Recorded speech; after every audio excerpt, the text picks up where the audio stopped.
खौफनाक कहानियां विद नौशी।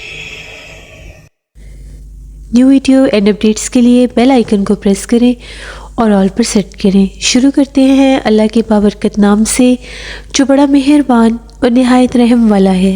तमाम तारीफ़ें मेरे अल्लाह रब्बुल इज़्ज़त के लिए हैं। खौफनाक कहानियों के मुअज़्ज़िज़ नाज़रीन को मेरी तरफ़ से अस्सलाम वालेकुम। उम्मीद करती हूँ आप सब लोग खैरियत से होंगे, जहाँ होंगे खुश होंगे। आज आप लोगों के लिए मैं बहुत इंटरेस्टिंग खौफनाक कहानियाँ लाई हूँ जिन्हें आप लोग बहुत पसंद करेंगे। आज की पहली खौफनाक कहानी अब्दुल माजिद शेयर कर रहे हैं। अब्दुल माजिद कहते हैं, आज आपके साथ हम लोगों की ज़िंदगी में पेश आने वाली एक बहुत ही ज़्यादा डरावनी कहानी शेयर करना चाहता हूँ। हम लोग हैदराबाद गए घूमने फिरने के लिए। वहाँ पर हम लोगों का कुछ दिन का स्टे था। हम लोगों ने वहाँ पर कुछ गेट टुगेदर करना था, एंजॉय करना था, पिकनिक मनाना था। तो इस सिलसिले में हम लोगों ने एक जगह पर, एक महल्ले में एक मकान किराए पर ले लिया। वो जो जगह थी, इलाका जो था बड़ा सुनसान सा था। कोई वहाँ पर इतनी चहल पहल नहीं थी, ना ही रौनक थी। जो घर हम लोगों ने लिया वो घर भी बड़ा पुरसरार सा और बड़ा सुनसान सा था। ना इलाके में इतनी चहल पहल थी, ना ही उस घर में। वो घर बड़ा पुरसरार सा लगता था। हम लोग वहाँ पर पहुँचे, रेस्ट वगैरह किया। हर बंदा जो था वो अपनी जगह पर जैसे बड़ा उदास सा और सब कमरे में बैठे हुए थे। मेरे दिल में एकदम ख्याल आया कि चलो मैं ऊपर चलता हूँ और जाकर ज़रा छत के ऊपर से चहल पहल करता हूँ और आसपास का इलाका भी देखता हूँ। रात का वक्त था, मैं ऊपर चला गया। मैं छत पर अभी वॉक कर रहा था, एकदम से मुझे गली में से बहुत तेज़ी के साथ किसी के भागने की आवाज़ें आने लगी और इसके साथ जैसे कोई भाग रहा है और अजीबोगरीब आवाज़ें भी निकाल रहा है। पहले तो मैंने गौर नहीं किया, लेकिन दूसरी दफ़ा जब ये आवाज़ बहुत करीब से आई तो मैं भागता हुआ ग्रिल पर गया और नीचे झांक कर देखने लगा। तो क्या देखता हूँ, एक औरत थी, वो जानवरों की तरह गली में भाग रही थी, जिस तरह से जानवर भागते हैं, दोनों हाथों और पैरों पर, और मुझसे अजीबोगरीब आवाज़ें भी निकाल रही थी। ये मंजर देखकर मैं बहुत खौफज़दा हुआ कि कोई भी औरत, कोई भी इंसान ऐसे नहीं कर सकता। मैं भागता हुआ नीचे आया और ये बात आकर मैंने अपनी अम्मी को बताई, घर वालों को बताई। किसी ने भी मेरी बात पर यकीन नहीं किया। सबको ऐसे लगा कि जैसे मैं झूठ बोल रहा हूँ। उसके बाद रात को जब हम लोग सोए तो उस दौरान भी अजीबोगरीब आवाज़ें बाहर गली से आती रहीं। उसके बाद हम लोगों के घर में अजीबोगरीब वाक़यात होने लग गए। हम लोग कुछ दिन के लिए वहाँ पर आए थे। मैं बाहर टीवी लॉन्च में बैठा था। एकदम से मुझे नहीं पता चला कि मेरे मुंह से ये लफ्ज़ कैसे निकल गए। मैं ये कह रहा था कि मेरे बाल खुले हैं, जिन्नात तुम कहाँ पर हो, ऐसे ऐसे लफ्ज़ बोल रहा था। अम्मी ने जब ये बातें सुनी, अभी भागती हुई और बहुत ज़ोर से मुझे झिझोड़ने लगी कि होश में आओ, ये तुम क्या बोल रहे हो, क्या कह रहे हो तुम। लेकिन मुझे कुछ याद नहीं था कि मैंने क्या कहा है और क्या नहीं। अम्मी कुछ परेशान हो गई कि पता नहीं हम लोगों ने यहाँ पर आकर गलती की है, हमें यहाँ पर नहीं आकर स्टे करना चाहिए था। अब्बू शाम को आए तो अब्बू ने एक छोटा सा बच्चा उठाया हुआ था, वो बेहोश था। अब्बू का ये कहना था कि ये बच्चा बाहर मुझे गली में बेहोश मिला है, पता नहीं किसका बच्चा है। ऐलान वगैरह करवाया, पता करवाया तो उसके घर वाले भी आ गए। उस बच्चे को होश नहीं आ रहा था। उस बच्चे को उठा कर लेके डॉक्टर्स ने भी चेक किया तो उनका ये कहना था कि ये डीप शॉक की वजह से बेहोश हो चुका है। 2 दिन के बाद उस बच्चे को होश आया तो कुछ बोलने के काबिल था।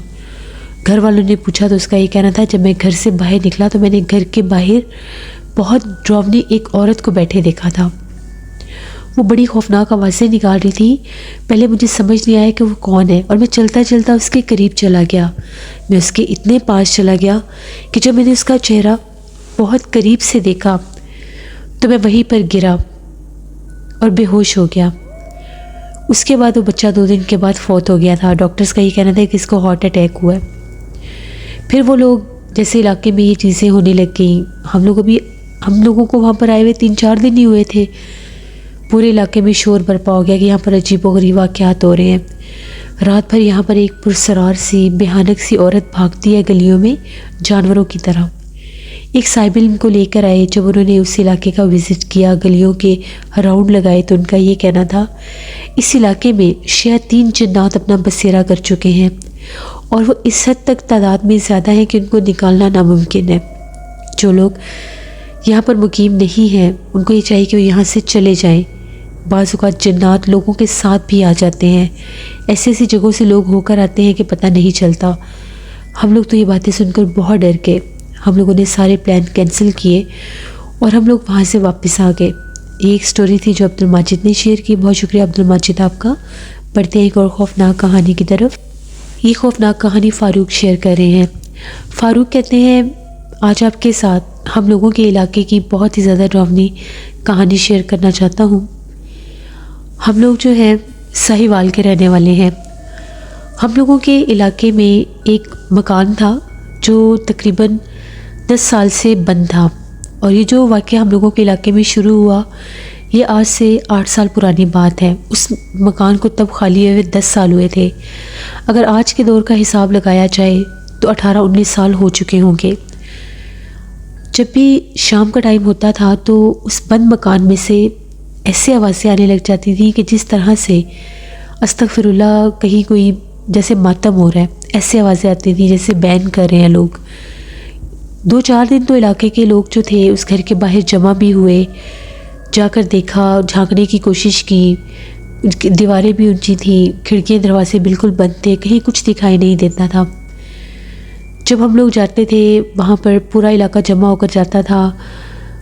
वहाँ के ऑनर जो थे उनका तो पता ही नहीं था कि वो कहाँ गए और कहाँ नहीं गए, लेकिन उस बंद मकान से रोने की आवाज़ें आती थी। हम लोगों के जो टाउन कमेटी थी उनके पास गए, उनको सारी शिकायत की, पुलिस को बुलाया गया। इस घर में से पिछले 3-4 दिन से हर रोज़ रात को औरतों के रोने की आवाज़ें आती हैं, कभी बच्चों के रोने की आवाज़ें आती हैं। तो आप चेक करें क्या माशरा है, क्योंकि हम लोग ऐसे किसी के घर में दाखिल नहीं हो सकते थे, ये गैर कानूनी था। पुलिस ने अपने ज़ेरे हिरासत वहाँ पर कुछ लोगों को भेजा, उनको यानी उनके अमले के ही लोग थे। वहाँ पर जब उन्होंने उनको अंदर भेजा, 2-3 सिपाही अंदर गए दीवारें फलांग कर। वहाँ पर बाकायदा बाहर सीढ़ी लगाई गई। अंदर जब वो गए तो काफ़ी देर होगी वो बाहर नहीं आए। अब ये तफ्तीश होने लगी कि आखिर वो बाहर क्यों नहीं आ रहे। आधा घंटा गुजर गया, पूरा इलाका था वहाँ पर जमा हुआ, कोई घर से आवाज़ नहीं आई, कोई शोर सुनाई नहीं दिया, किसी किस्म का कोई चीख सुनाई नहीं दी, ना ही उन सिपाहियों की कि वो अंदर गए हैं, कुछ चीखों पुकार हुआ, उन पर किसी ने हमला किया हो तो पता किया जा सके। जब आधा घंटा गुजरा तो जो वो उस वक्त जो उनके साथ ऑफिसर थे उन्होंने ये कहा कि इस ताले को तोड़ दो, हम लोग नया ताला लगा देंगे यहाँ पर। बड़ी मुश्किल से उस जंग आलूद ताले को तोड़ा गया। 10-15 मिनट लगे इसको तोड़ने में। पुराने दौर का ताला था, वो टूटता भी नहीं था। जब ताला टूटा तो दरवाज़ा खोला गया। पुलिस ने पहले ये कहा कि अंदर कोई भी इलाके के लोग नहीं आएंगे जब तक हम इजाज़त ना दें, अंदर ख़तरा भी हो सकता है। 10 साल से जो वो घर बंद था, काफ़ी बड़ा वो घर था। अंदर जब दाखिल हुए, थोड़ा सा ही आगे के तो दीवारों के पास ही वो जो सिपाही थे 2 बेहोश हुए हुए थे, और एक सिपाही जो था वो भी था बेहोश, लेकिन वो उल्टा दरख्त के ऊपर लटका हुआ था। ये मंजर देख के एक शोर बरपा हो गया। पुलिस वाले भागे, उनके चेहरों के ऊपर पानी के छींटे मारे गए, उनको उठाकर बाहर लेकर आए। लोगों के घरों से चारपाइयाँ मंगवाई गई, उनको वहाँ पर लेटाया गया। पूरे घर का पुलिस ने विज़िट किया, कहीं कोई भी नहीं था, ना कोई इंसान था, ना कोई बिल्ली या ऐसा कोई चुरिंद परिंद, वहाँ पर कुछ भी नज़र नहीं आ रहा था। हर तरफ बस ये जैसे मिट्टी होती है, खाक होती है, ये सारा मंजर था। टूटा फूटा सामान था वहाँ पर। 3-4 इस तरह से लकड़ी के ताबूत पड़े हुए थे जिनका कोई मकसद ही नहीं बनता था कि घर में भला कोई लकड़ी के ताबूत क्यों रखेगा। जिनमें से 2 ताबूत बंद थे और 2 ताबूत के मुंह खुले हुए थे।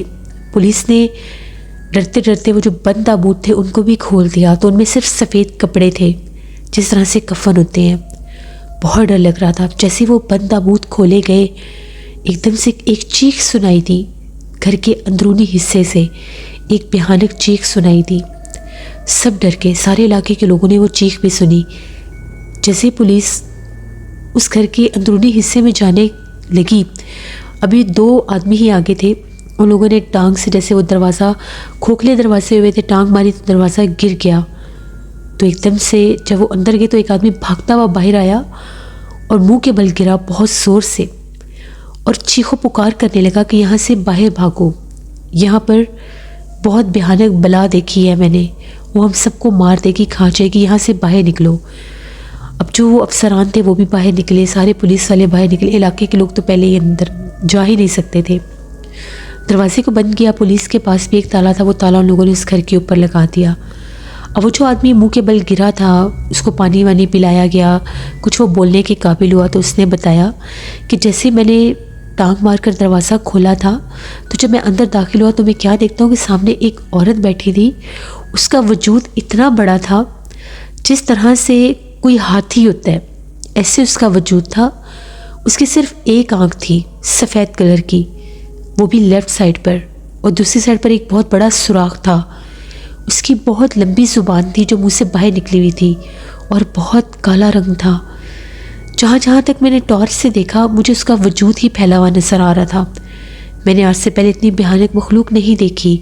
इस घर में भूत प्रेत और जिन्नात हैं, इस घर से दूर ही रहें तो बेहतर है। अब वो जो दूसरे कांस्टेबल थे जो बेहोश हुए थे, उनके मुँह पर पानी के छींटे मारे, तकरीबन आधे घंटे बाद उनको होश आया तो वो चिल्ला रहे थे, चीख रहे थे। वो ये कह रहे थे कि जैसे ही हम लोग दीवार से नीचे उतरे हैं हम लोगों ने बहुत लंबे 3 बाजू देखे जो मखसूस जैसे दरख्तों के पीछे से निकले थे, वजूद नहीं नज़र आया। उन्होंने हमें खींचना शुरू कर दिया और इतनी ज़ोर से उन्होंने हम लोगों को खींच के नीचे गिराया कि हम लोग बेहोश हो गए। हम लोगों की चीख तक नहीं निकल सकी। अल्लाह का शुक्र है कि जानी नुकसान नहीं हुआ। पुलिस ने यही कहा कि यहाँ पर किसी आमिल को, किसी साहिब इल्म को लाना होगा। अगले दिन जो पुलिस थी वो अपने साथ एक बुज़ुर्ग को लेकर आए। पूरे इलाके में ये बात फैल गई, सारे इलाके के लोग दिन 10 बजे उस घर के आगे जमा थे। वो आमिल आए, उन्होंने उस घर का मुआयना किया। बाहर से अंदर जाने की तो इजाज़त पुलिस उनको दे ही नहीं रही थी क्योंकि अंदर वो चीज़ मखलूक को देख चुके थे। फिर भी वो आमिल थे, उन्होंने ये कहा कि ठीक है, मुझे इसकी चौखट पर बैठकर कुछ देर पढ़ाई करनी होगी। जैसे आमिल ने चौखट पर बैठकर पढ़ाई की, उस घर में से तो जैसे खिड़की दरवाजे टूटने की आवाज़ें आने लग गईं, जैसे उस घर में कोई भूचाल आ गया हो, जैसे वहाँ पर कोई आंधी तूफान आ गया हो। पूरा इलाका बिल्कुल खामोश था, कोई हवा नहीं चल रही थी। उस घर के दरख्त भी झूल रहे थे और खिड़की दरवाजे भी हिल रहे थे। उन आमिल ने जब पढ़ाई की तो उनका ये कहना था कि यहाँ पर बहुत सख्त किस्म के जिन्नात फेंके गए हैं। ऐसी चुड़ैलें आफतें इस घर पर मुकर्रर की गई हैं कि यहाँ पर रहने वालों को उन्होंने जान से मार दिया। यहाँ पर जो आप लोगों ने लकड़ी के ताबूत देखे हैं, इन जिन्नात ने उन लोगों पर इस हद तक असर कर दिया था कि अपने हाथों से वो यहाँ पर ताबूत लेकर आए। उसके बाद इन चुड़ैलों ने, इन जिन्नात ने इस घर में रहने वाले सभी लोगों को मार दिया और वो जिन्नात ही उनको खा गए। यहाँ से कोई ज़िंदा बचा है या नहीं ये मैं दावे से नहीं कह सकता, लेकिन जितने इस घर में रहने वाले थे वो सब मारे जा चुके हैं। यहाँ पर जानलेवा जिन्नात को फेंका गया है। जो कोई भी इस घर में जाने की कोशिश करेगा, कोई भी इस घर में इसको लेने की नीयत करेगा या यहाँ पर रहने की कोशिश करेगा ज़बरदस्ती भी, तो जिन्नात उसका भी वही हाल करेंगे। उसके बाद उन आमिल ने पढ़ाई करके 3 कील उसकी चौखट पर गाड़ दिए और ये कहा कि चाहे ये मकान गिरता गिर जाए, आंधी तूफान से खंडर बन जाए, लेकिन ये कील यहाँ से नहीं हटने चाहिए। अब वो जिन्नात जो रात भर रोते हैं वो और इंसानों को खाने के लिए अपनी तरफ मुतवज्जा करते हैं कि रोने की आवाज़ सुनकर इंसान इस घर की तरफ जाएंगे और वो उनको अपना शिकार बनाएंगे। इलाके में, पूरे इलाके में खौफ व हिरास फैल गया। उस घर को लोग दूर दूर से देखने आते थे लेकिन उसके पास कोई भी नहीं जाता था। उसकी जो दीवारें थी वो सारी काले रंग की कर दी गई। पूरे घर के ऊपर काले रंग का पेंट कर दिया गया कि कोई भी उस घर की तरफ ना जा सके, कोई भी उस घर के पास से भी नहीं गुजरता था। वो घर था बिल्कुल एक कॉर्नर पर था गली के, उस तरफ भी कोई नहीं था जाता। खौफ के मारे उसकी तरफ कोई आंख उठाकर नहीं देखता था। सब यही समझते थे कि अगर हम लोगों ने उस तरफ देखा भी तो हम पोजेस्ड हो जाएंगे। उसके बाद हम लोग तकरीबन उस इलाके में, उस मोहल्ले में हम लोग 5 साल रहे। कुछ पुराने मोहल्लेदार उसके बारे में बताते रहते थे कि उसके बाद भी कई बार आधी रात को वहाँ से चीखने की आवाज़ें आती थी, लेकिन कभी भी हमने किसी परिंदे को, किसी बिल्ली, किसी कुत्ते को भी उस घर की तरफ जाते नहीं देखा। ये एक स्टोरी थी हम लोगों के इलाके की जो मैंने आपके साथ शेयर की।